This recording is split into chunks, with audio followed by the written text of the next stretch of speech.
Welcome to Tracing Your Family Roots. I'm your host, Janelle Blue.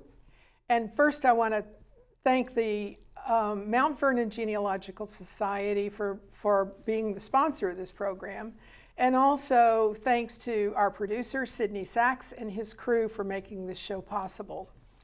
Today, I have my colleague Chuck Mason with me, and we're going to talk about your ancestor in black and white, using newspapers for research. Welcome, Chuck. Well, thank you, Janelle, for having me. So our ancestors, first of all, newspapers have been around for over 300 years, although in recent time, things have really changed with newspapers, but they're really a great resource for information, and it gives us a way of looking at our ancestors through their contemporaries' point of view. And as is still true, I think, to a great extent, newspapers were usually aligned by one or with one political party or the other. Yes. And often in large cities, you had two newspapers or maybe more. And it's interesting when you go back to look at the point of view on issues about both of those newspapers and what they think about. I was researching something recently, and so I was reading different articles in the newspaper, and this was 19th century, and I read this one article and thought, my gosh, this person is so biased. Mm-hmm. And so and you of course, have it. One of the other things too is they can be quite graphic. Yes. I have a couple of cases where more collateral family members were involved in accidents. One where logs came off of a wagon and wiped him out. The other one was a woman who used to walk the train tracks, and she was deaf and didn't hear the whistle. No. And the newspaper articles were quite graphic. It's kind of like today I get irritated with the news on television where they talk about some disaster and they say, we want to warn you because this is quite graphic, da da da. Well, why do we even have to see it? Right. Do we really need to see this? So, but sometimes in the older newspapers, you can have very harsh or sensational headlines. They can get into very graphic points of view, but it gives you an understanding. It reflects the moral of the community, the cultural, the educational, the political developments that are going on at the time. Yes, it does. And it can be quite helpful to really understand what things were like for our ancestors. When you see articles on, where there's a lot of crime in an area, or, they're reporting kind of areas where there's a lot of bad weather, that kind of thing. We were talking in an earlier show about tornadoes and things. You really don't really understand a tornado unless you've been there and seen the results, which I had the fortune of not being right there where the tornado was, but was there shortly afterward. So it gives us an idea, but it also can give us a lot of information about things that are going on in the community. I love to, and right up at least into the 1960s, where I grew up, it was a small town, and so there was a whole society community section of the newspaper. So of course that's where all the wedding announcements and engagement announcements were. A lot of those kind but of things. Also all the activities of going on at the churches Yeah. or at other organizations. But mainly the area where I grew up, the social activities were more or less the church that you went to. There was not a whole lot of entertainment.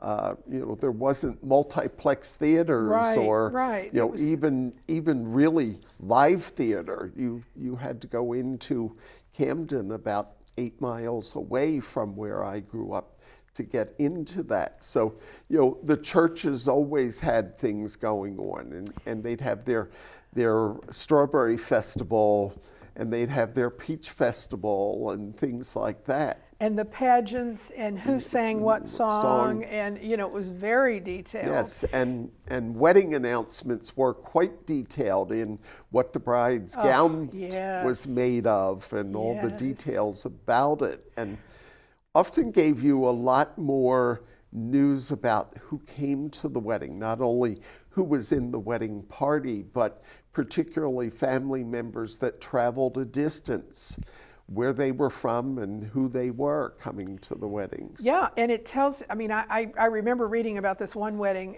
and it was a society wedding, and this adopted daughter who wasn't present because they didn't treat her the same way they did everybody else, and it told me something about the relationships. Yeah, and another thing that I have found is, not only would there be an announcement of the person's death, sometimes there was information like they were in the hospital and they were, being treated and then they died, but oftentimes there would be a follow-up article the day after the funeral, which gave you a little bit of details about the burial and all of the person. If you're trying to prove out relationships, I've found that there's, first of all, they have, and especially in the local newspapers, they have, Mrs. Florence went to visit Yes. Mr. whatever, Yes. and so there right away, here's people who are either related or they're friends. The other one that was really useful was that there had been a crime committed, and the woman had remarried, so there was a different name. But down at the bottom, they talked about how the house that was involved belonged to the first wife. Okay. And that told me a lot. I mean, it helped prove that these people were all connected. Yes, and of course, particularly if you grew up in a small community. Where I grew up, there has been a county newspaper, I think it was the 1830s or 1840s, and it continues today. Wow. It has changed names about 9 or 10 times over time, but we always had the small community news sections for each community within the county. And we were very lucky because the lady next door and the lady that lived at the end of the street, both during my time growing up, were the reporters. And so anytime there was somebody's birthday on the street or, that kind of thing, it was always in the newspaper. And of course, that's one of the things Mrs. So-and-so or Mr. and Mrs. So-and-so and their daughter came, that sometimes opened up new avenues. Like, okay, who are these people coming to visit? So, right.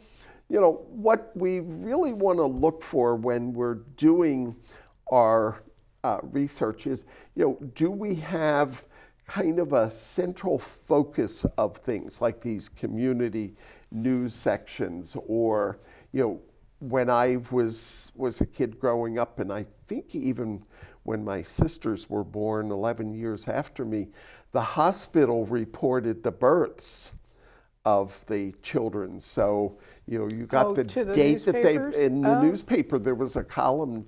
So you got the date of birth and who the parents were and what the children's names were. They can also be helpful for, as we've talked about, death information, but also cemetery information. The cemeteries, most of them all ran newspaper ads. So if you've lost a cemetery in time, going back to the newspapers of the time may tell you exactly where that cemetery was There's located. also, sorry, there's also, if in the early days, if the immigration ship Yes. came into port, for instance, in New Orleans, Yes. you know, they would say who's in port or who's leaving and what the name of the ship is. And of course, if you have enough information it's useful. Yeah, they've always talked about that. I've always heard that. But is it in the newspapers for my ancestors? No. You know, they didn't do that. When one of the problems that I was trying to solve was exactly when my great-grandfather came over from Scotland, because my grandfather said his father came over a year before his mother, and they were married the day she arrived on the ship. Well, I knew when they were married. They were married actually the day after, but I couldn't find anything a year earlier because the Philadelphia newspapers did not publish those ships lists coming in at that time. I really had quite a search before I really found it. What year would that have been? That was actually, I thought it was 1886 because it was the year, but it was actually November of 1885 when he came in. So he was actually in the country a little more than 18 months when she came over. And this was Philadelphia? Philadelphia. Because that was a major port. Yes, yes. Philadelphia was a major port, but you know, I looked in, and there were several newspapers. There were 3 major ones, but there were a couple of smaller ones, and you know, looked at all the newspapers I could get my hands on, and never found that for my ancestors. Typical. Yeah. So, but you know, we want to, you know, look at anything we can to find out information about our ancestors. So looking at any articles, you know, if there are events that happened, you know, if there's somebody's injured or somebody is robbed or things like that, you know, was your ancestor a witness? You know, and sometimes the information can lead you to say, I don't think we're seeing the whole picture here. I had a girl that lived down the end of the street, was trying to find some information about her grandfather because nobody in the family would talk about him. And so she asked me what I might be able to find, because she found a newspaper article where he fell off the balcony of the 2nd floor of their house. Wow. And it was just what I read, the description and everything. I thought, there's got to be more to the story here. Right. So I went and got his death certificate. Fortunately, I could go to the state archives and get it.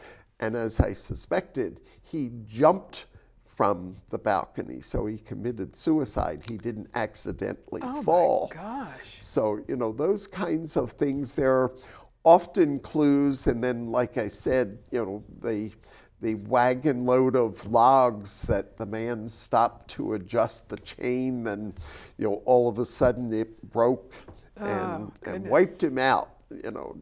So you get a lot more details.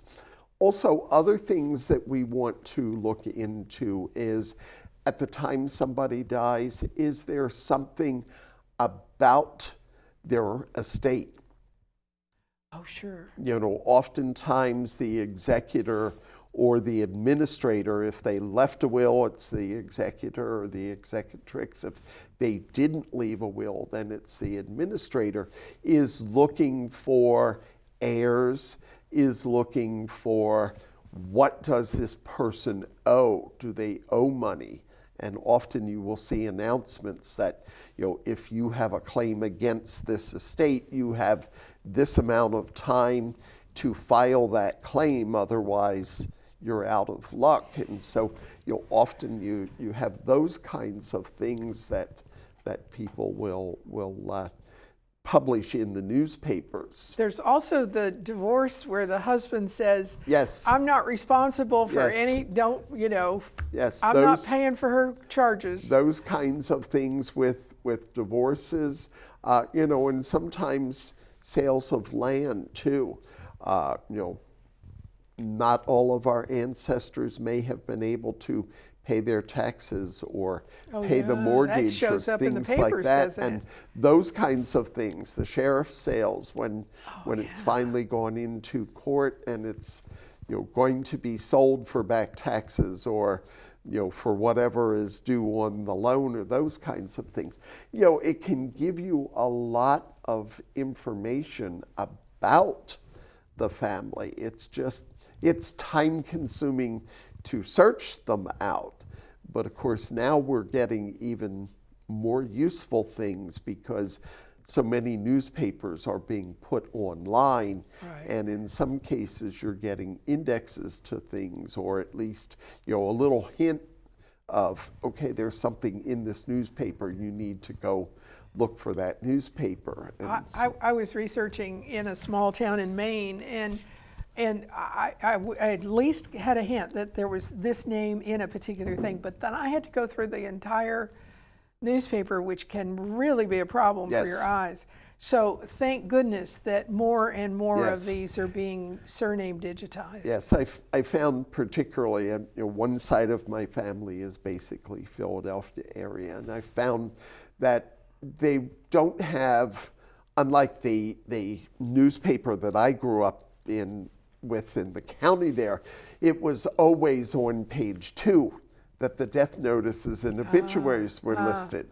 With the Philadelphia paper, it could be any page. Right. And you know, you just go through section after section. Of course, you're turning the microfilm. But eventually they started putting a little index on the front page that would tell you where those things were. But I don't know how many hours I spent cranking through the film to finally find, you know, I had a date of death, and then it's looking for when was the death notice or when was the obituary, you know, published. So you know, to do successful newspaper research, you kind of have a strategy or a plan that you have to come up with. And so first thing is, what are you going to look for? What events were going on? When were they going on? And then looking at what newspapers were in the area. Now, if it's a large city, there may be several newspapers. If it is a smaller community, there may be more than one newspaper. I grew up close to the border of Camden County in Gloucester County, and it just depended. Sometimes things were in the Camden County newspaper, but not in the Gloucester County newspaper for whatever reason, or vice versa.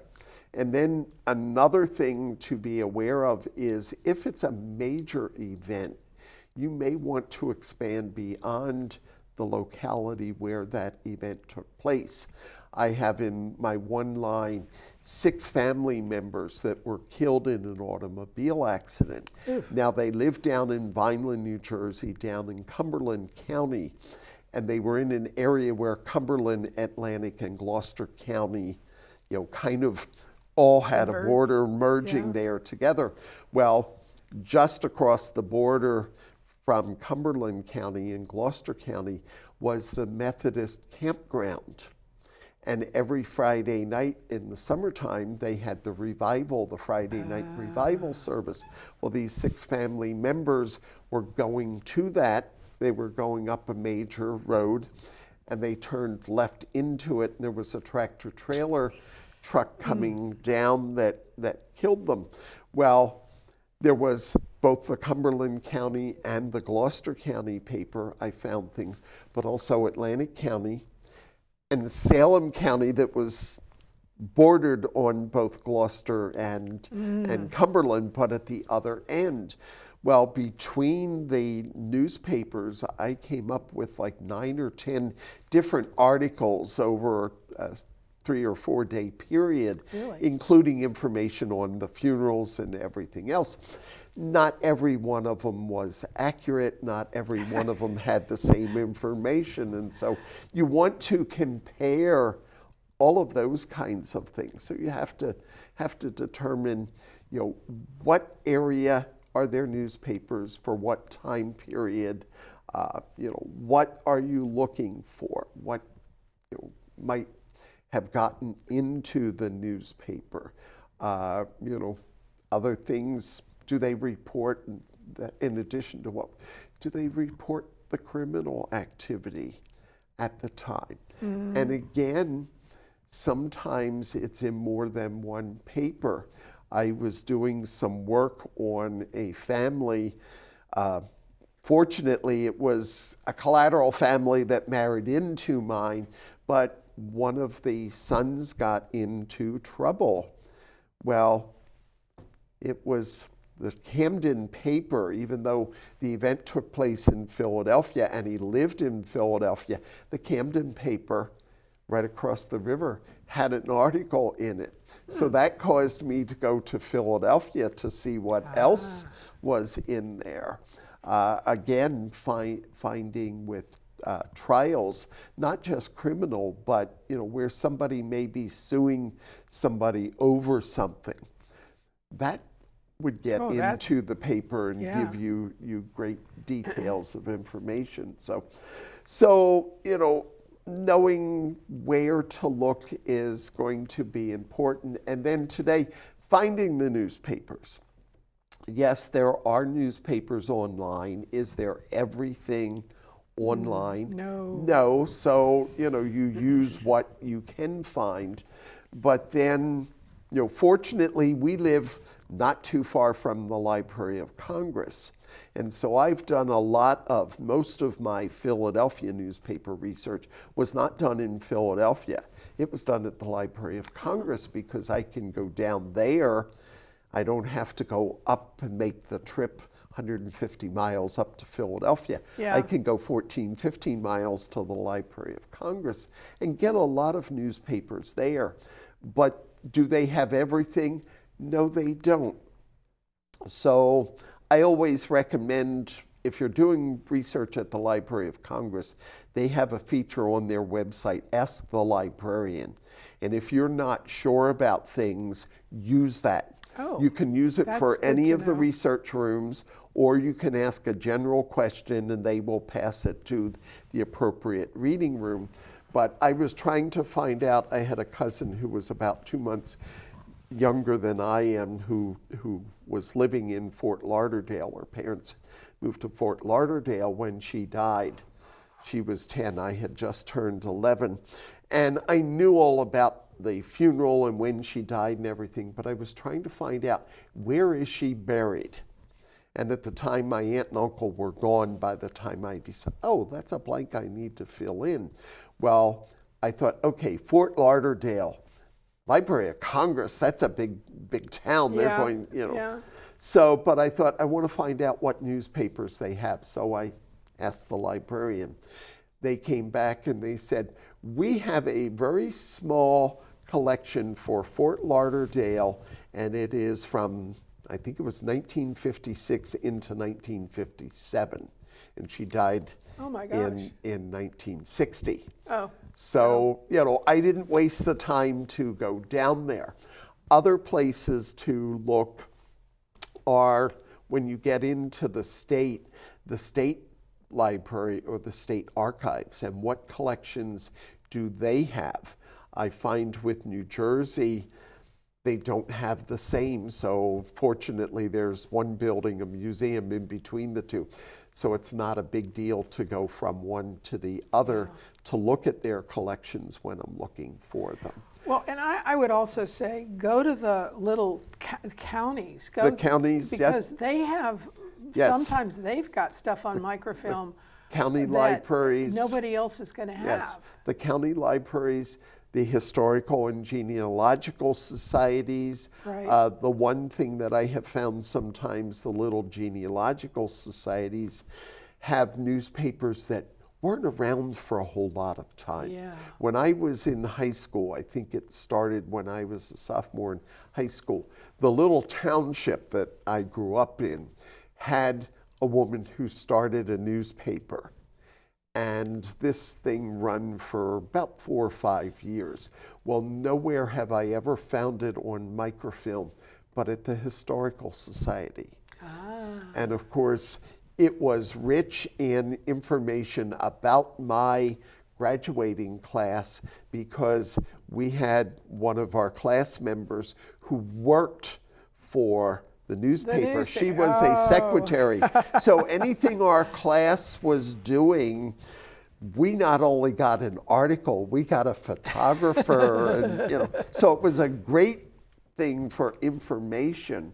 So looking at those kinds of things, certainly you will find things digitized, but don't be surprised if you have to go back and roll the microfilm reader, because that's the only way that it has been preserved up to this point. But it's probably efficient to start with newspapers.com if you can. Yes. And if you can't, if you don't want to subscribe to that, you can go to the library, and while you can't get everything that a subscriber can get, you can get a lot, and that will give you sort of the stuff on the major newspapers, and then it tells you which newspapers they have digitized and which they don't. So then, you know what? Mentioning the Library of Congress, I forgot, they have a catalog by state and then by county of all the newspapers that were ever published that they are aware of. Oh, really? And it also gives you information. Now they're quite out of date because these are like 30 years old, but gives you information at the time where you could find the copies of the newspapers. So, well, Chuck, this we're has running been out very of time as usual. This is good information, and we could talk on and on. There's so many vignettes to talk about on things you found in the newspaper, but it's certainly a great genealogy tool. Yes. So thank you so much for this, and we welcome you to mvgenealogy.org. That's our website at the Mount Vernon Genealogical Society. Come by, see the website, come by to visit when you can, and we look forward to hearing from you. Thanks again, Chuck. You're welcome, Janelle.